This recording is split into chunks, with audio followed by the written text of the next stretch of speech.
Pagka naglalaro yung San Sebastian, para rin ako naglaro. Pagka when I cover them, so dalawang laro. And when I watch Arellano, para din akong naglaro. So there's a good matchup. Kami rin, ready kami, condition kami sa cardio. Borromeo starts off the scoring with a putback. So that's one of the things na marami kang makukuha against San Sebastian. They are a team that likes to get rebounds but they don't like to box out. So kailangan mag-crash boards ka talaga to get extra possession. And for the Chiefs, again, they need to hustle more. They showed that in the first possession. Risho, paengare, ipinasa sa ilalim. Risho on the finish. Good find. Attacking the crease of that defense. Itong si Paengare with the pass, engaging that help side defender. That's Christian Risho, first timer here in the NCAA, finishing at the rim. Here comes Dusty Valencia. The captain of this team will drive, but will miss the layup. Ito na si Paeng. Paeng tumatakbo. He stops, he waits, and he throws out a dangerous pass, but it'll stay with San Sebastian. Good transition defense there by Arellano, but this one was the first field goal. Ito yung matchup zone para rito sa Arellano to start off the game. Pass first ang simula dito ni Paengare. Good Extra pass. That's Risho. Knocks it down from deep. He has all 5 points of San Sebastian so far. Manny Vinoya taking it straight to the cup. Ito si Matt Vinoya, ang ganda rin na inilaro. I think he had a double-double last game. 20 plus points, 10 plus boards. And 4 siya na kayang maglaro ng small forward coming off that NU Juniors program, yung Bullpups. So alam natin na meron ng familiarity with the system ni Coach Chico Manabat kasi Coach Chico was one of the assistant coaches there. Yeah. Coach Chef was handling that program. The Bullpups. Oo. And ito si Mavi Vinoya. Low-key numbers this season, but he leads the team in scoring 40 points per contest. At saka steady siya eh. A three-pointer for San Sebastian. Pascual draining it from long distance. And they get the steal on the other side. Si Pascual magsiset up para sa Baste. They lead by 4 here. Paengare, good cut. Good Setting it back. out one more time. Back to that hits. From the outside for Pascual. And there you go, Paengare being a facilitator. That's his 3rd assist of the game, if I'm not mistaken. Tsaka to si Mix Pascual, meron at meron to. Again, he has been part of that youth program na puts a premium on get very good role players that can make shots. He shows us the range here in the first quarter now. Let's use this opportunity to go courtside for the first time. Nandito ang unang report ni Christine San Agustin. Christine, go ahead.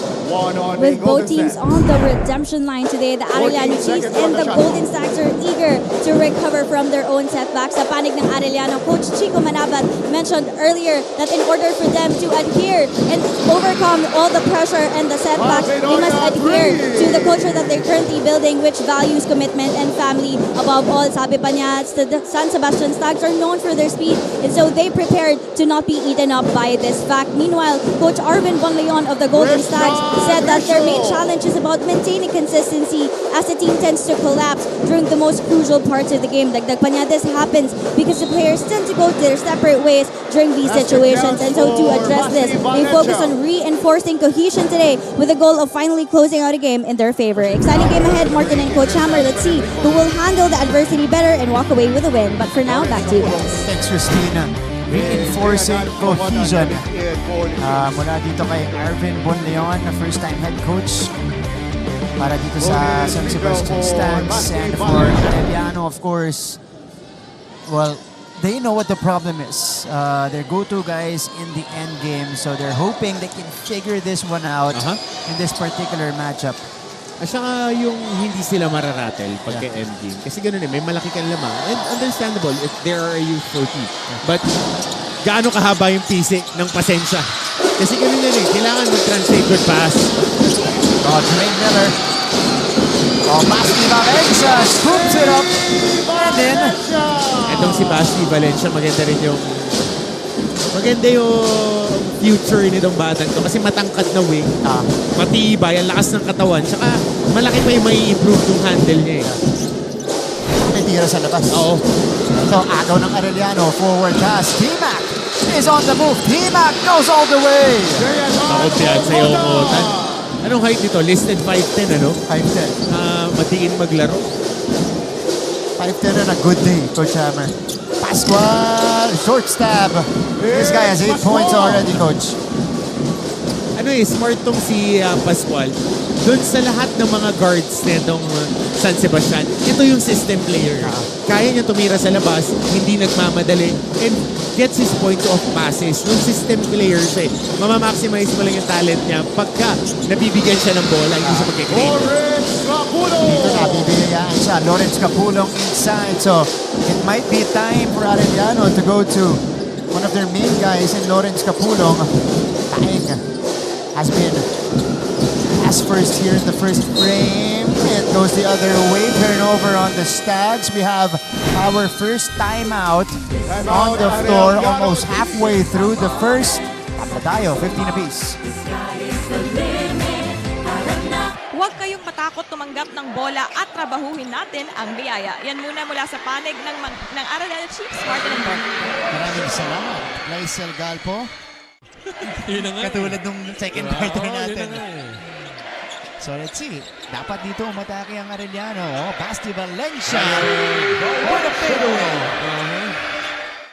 Going downhill. That one rolls out. Arellano has a chance to inch closer. Valencia with a spin. Yeah! It's a Sunday. Tropa, syempre, slash yung family. Nandito sa Philoy. We got a good sized crowd, by the way, for a Sunday. Thank you so much for spending your family day with us. Mga supporters ng San Sebastian, mga estudyante rin ng Arellano University are all here inside of Philoy Eco El Center. And it's, attendance. Yep. Just my observation, Coach. Sobrang nag-improve at doon marami lagi nanonood, nakaabang dito sa Philoy. Tsaka maganda yung families eh, na nanonood, tsaka yung mga magkakaklase. Kasi yun yung shared experience, pag nagkwentuhan kayo, in the future, yung mga reference point din, uy, naalala niyo ba, nanood tayo ng ANC noon. Tsaka kung bata ako, may engganyo ko Maglaro. ganyan. May Tsaka excite ako. iba yung atmosphere eh, pagka may drums na. Different experience. Catch and shoot. Mintis lang mula kay Valencia. T-Mac gets it back. T-Mac, lapid underneath. Tanda ng pasa, pero wala. Kapulong, wala pa rin. Ongotan, towering over everybody. Yari ka dito sa mga teams na ganito pag di ka talaga bumax out. Kasi alam, NCAA teams are not that tall, but they crash the boards. All of the teams. So pagka hindi mo binax out, kukuhanan ka talaga ng bola. Ito na, sinigurado na to Coach Hammer ni Lawrence Capulong. And Arellano pulls ahead 17 to 15 halfway through sa ating first quarter. High scoring affair. Nice save. Omotan with the catch. Down the middle. Basti Valencia draws the foul. And Arellano out-hustling the San Sebastian team so far. Laki ng in-improve na ito ni Basti Valencia. Ito si Kapulong. Ang lalim na ng pihit niya eh. But soft touch over the outstretched hands of the defender. Pero yung huling atake ni Basti Valencia. Kasi si Omotan last year, alam mo pag nakakuha ng transition nga. Atayin niya. Pero inantay niya yung basic na low pick up, one dribble, low pick up. Tapos nandun lahat ng kamay. Pag angat, tatawag yung mga referee eh. So nakikita mo yung progression ng mga players. Kasi last year, ito si Jade Talampas yung role. Pero ito si Valencia, it's a different guy from Talampas. Si Talampas more of, he would settle for the outside shot. Ito, ididiin talaga sa'yo eh. Yeah. Laki ng kahay. Kayang-kaya niya. Kaya tumanggap ng contact. Tsaka alam niya kapag maaga sa game, gusto niya talaga umaatake. Oo. Saka cheap points yan eh. Yung pagka magaling ka umatake, papauling ka, contact shooting. Very cheap points yung mga free throws. So 19 to 15. Valencia extending the lead to 4 points here. Pascual. Paeng is doubled. Risho. Oh, underneath. counted plus the foul for Leonard Velasco. Mahirap pa yung execution. Richo had two Pinili pa options yung- here, coach. Pinili pa yung short roll. Kasi pagka ganyan, di ba short roll? Pag short roll, yung help side nandun. Tumama na ng dalawang 3 points. Yung nandun sa corner, lumift ng konti dun sa wing area. Could have been a skip pass if he saw it. Pero big to big passing and one. Ganun din, 3 points din. And Baste will pull two within one. Kapulong is doubled. Doesn't matter. Kapulong puts it up and in. So if you're defending Lawrence Capulong, Arellano, hinahanap nila tong high-low early in the game. So you have to stay high, you have to put contact, you have to absorb contact din. Kasi pipihit at pipihit papunta sa kaliwa niya. Etong si Capulong dahil yun yung protected side ng right-hand finish niya. Ooh. That time it was Benoya tapping it away from Richo. Ito naman ang Arellano, Basti Valencia. Another Switching free. hands and another take. Free throws for Basti Valencia. Kasi kita mo, hindi malambot yung atake niya. Ito, every time hahanapin nila tong high-low na to. So pag ikaw, na ilagay ka na niya sa likuran niya at makakapihit siya papunta sa kaliwa, Yung mouse in head the house na yan. nanggaling sa likod, ano? Wala Hindi nga siya na- nilubong sa good- kanya. Good habits si Lawrence Capulong. Hindi siya mabilis, Aha. pero he rim runs every time. For out, pupunta lang sa pro lane, tsaka corner. Yung dalawang, yung apat na tao. And then pag nagka-crash siya sa ilalim, kahit secondary break, hahanapin talaga nila. Eh pag ikaw, papayat-payat ka, tapos nasil ka pa sa likod, Yeah. mouse in the house talaga yan. Kapulong. Kailangan early work dito, sasalubungin mo dun pa lang sa taas pa ng free throw line. Ah, Para lumambot na. Kasi hindi tatawagan eh. So that's legal. Sasaluhin mo, papalambutin mo as we see Basti Valencia getting fouls. You do your early work, you stay high, tanggalin mo na yung left side na pihit niya. Kasi pagka pumihit papunta sa kanan naman niya, hindi ko ba siya nakita tumira ng kaliwang jump hook? Throughout the whole season. Throughout the whole season. So that's another challenge for him. That's the more comfortable Oo. side for Lawrence Kasi Capulong. para si Zach Randolph eh. Si Zach Randolph naman to is right side. So when he gets it, tas yung weight niya, hindi siya ganun kataas tumalon, pero soft hands can finish. Sipo. Escobedo kakapasok lang. Look at the energy he brings on the court. At ito, dinala niya pababa itong si Mavi Vinoya. So, palitan ng tao para kay dito kay Coach Arvin Bonleon, Escobedo. Din fuminish. So, Napakapit lang. Naman sadya. Natisod lang. so Ramilo Gabat, this is Rex Gabat, Pakroga, all in for San Sebastian along with this guy, Raymart Escobedo. So second unit. May second unit niya. Trying to find a little bit more balance. Para humaba yung rotation. Para dun sa dulo, pag helter-skelter lineup na si Coach Arvin, na si Pelebrico yung sentro, meron pang gasolina. Kasi mahirap yun na 40 minutes, ganun yung lalaro. Yung first 2 games, makakalusot. Pero pag 18 games na, tapos meron ka ng film, tapos may mga cross-screen na, lalambot din yung play. Unless sa sobrang kondisyon na kaya mong i-sustain yung ganun with contact in the speed of the game. Again, Good pull up. as Miller pulls up, misses though. Second round natin.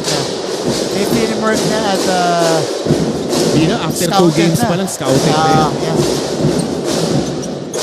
Linton is also in the game for San Sebastian. Ito si Rex Gabat. So naka-switch everything ngayon ang depensa ng Arellano.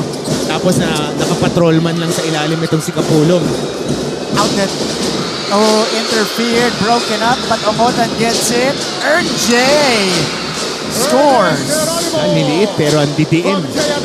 Ito yung sinasabi ni Coach Jerry Codinera last game na meron silang 3-guard lineup. A few games na kinover ni Coach Jerry. Lagi niya minimension tayo yung 3-guard lineup ng Arellano. Might be because this is the pieces that they're using. Kasi kahit tong si Binoya, he is a wing player eh. Kaya komportable siya sa mga ganyan, no? Ganda nun. Mintis lang yung layup, but he saw the gap and attacked it. Tsaka isa lang yung pace nila, attack. Kaya kailangan ready ka talaga dumipensa. Just like JRU, just like itong team ng San Sebastian. Yung mga guards nila are looking to attack every time. Rex Gabat fading away. Misfires. RJ collects. Scans the floor. Decides to wait. He'll set this one up on the half court. RJ Geronimo. Tima Ongotan. May tangan ng bola. Ongotan. Atake rin. Scooping it up and in. Di nag-usap. Yung ball screen action, basic single high screen, dire-diretso downhill, Steve Makongotan. 6-point lead for the Chiefs. 26-20. Let's go to this timeout.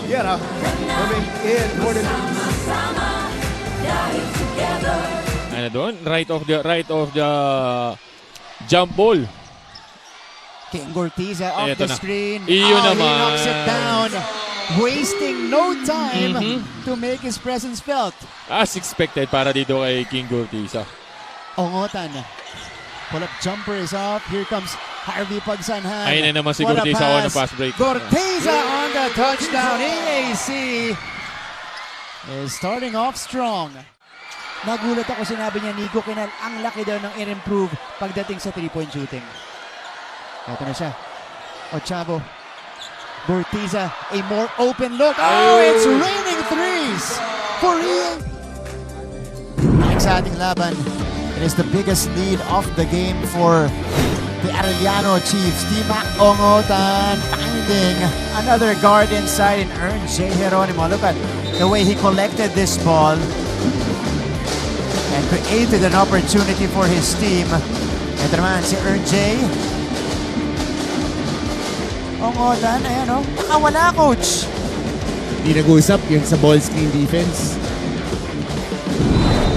Easy layup for Timac Ongotan, making things happen for Arellano early on in this one. We got 2 minutes left in the first. It's Dre Miller hounding Ricardo Escobedo. Di ba pinapalitan si Dre dito? Saka, I like how Coach Chico trusts him. Kasi nakausap ko nga si Coach Willie na tinanong ko, bakit lumipat ng Arellano si Dre? Kasi kaka-graduate ng high school, could have stayed in his previous high school team. Yeah. Recruit siya. Porsyonado talaga siya ni Coach Chico. Kasi parehas sila ng play style eh. Sets up the team, head smart, hindi masyado mahanap ng tira, likes to create. Oo. And now, this is his first rest after almost 9 minutes of action, a little over 8 minutes of action here in the first frame. So there's that trust, especially in the point guard position for Arellano. And growing pains eh. After his turnover last game could have been a potential tide roller. Yeah. Panglipat, di ba? Pero ganun yun eh. Growing pains as a player, you will experience that. Sumapa doon, crinamp siya. Oh, Siren Hernan! Ayun lang. Pinadiretso, pinadownhill ng depensa ng San Sebastian. Si Sai Hernal. Kasi nandoon na eh. Nasa harapan ka na, hindi ka pwedeng magpa-turn ng corner. Lalo na pag one-on-one defense. Kasi nga, babalikan natin itong Arellano. Si Sir Francisco Polino Caico, member of our Season 100 NCAA Policy Board. Has been in attendance in all of their games. Oo nga. In all of their games. That's right. So, tsaka si... Bospit. Bospit is Naman si Bospit. Pero again, going back, kasi itong Arellano, puwera kay Kapulong, lahat wing players. Yun yung nasa rotation eh. Kahit si Libang wing yan eh. So, pag nandiyan si Kapulong, they would look for the high-low, pero pagka wala, they would look to attack every time. Yung mga wing nito ni Coach Chico, pare-parehas ng hubog eh. Oo. Diba? Yuan Kamay. Meantime, itangan ng bola, Apiera. Arellano will reset. Here's the screen by Kapulong. Kamay finding Lawrence. Found it! And the foul for the big boy. Off-ball action, no ball pressure on that entry pass. Kamay, hinatak lang niya yun palabas. Good ball screen action, hindi na naman nag-communicate. Suki. Very hard to stop Kapulong if he's stuck here. Kasi pagka ganun, may mga ball The screen basket action. It's either you slice the roller, saluhin mo, ng lalagyan mo ng friction, or magko-communicate na merong weak side tag guy sa ilalim na, ito dyan. Kasi alam na natin eh, that he would look for his points, especially inside. Oh, Danny Maliari. Oy! former team captain Yep. ng Arellano University, Gabat. watching here. Coming in Sabi, for the kanina, Golden sinasabi nila Sets. sa akin, kausap ko sila nila Coach Manny, 49% from 3 daw. Si Danny. Uy! Oo, 49, Grabe naman. 49 ba? 49 o 47? Di yan ganyan dito. Oo. Dito. Yun nga eh. Sabi ko, ba't di ganyan dito? Oo. Dinedevelop pa niya yan dito. Di I mean, ba? one of the most fun guys to talk to, this Danny Malyari. And it's nice to see him go back and give a little bit of wisdom sa kanyang mga teammates. Nabagay rin siya sa team na to. Oo. Kung meron pa siyang playing year, sana. Kasi Nako. ganyan din siya eh, matangkad, na-skilled. Pero siya mas wing talaga, napilitan mag-4 last year. Pero tight na ang handles nito ni Malyari, especially for his height. Hernan. Good What a pass. pass. Ay. Mintis lang mula kay Abiera. Medyo disconnected yung depensa ng San Sebastian ngayon. Gabat scans. This is Ralph Gabat now. He send it out to Escobedo. This is the biggest lead of Arellano, by the way. Oh, last touch on Raymart. Doesn't like it. Sigurado siya na natapikan siya doon. Mukhang may coaches challenge dito. Tignan natin kung bibigyan ng chance ng ating mga officials. Yeah. So tignan natin kung gagamitin ni Coach Arvin. Oh, Letran is here. They'll be up next. There Mamaya is pa a after head 3 coach quarters. Now they'll be challenge facing by the the San Benil Sebastian Blazers. Ako yung durag Golden ni Jace Sets Miller. on the last out of bounds play. Usin, yung high school team din eh. No? Oh, Nakadurag eh. yeah. Iba 4.4 left. kasi pag seniors eh. Iba na eh. Ito nga, coach, sige natin. Kinukulit siya ni Yuan Kamaya. Oh, Okay. mukhang nasundot talaga.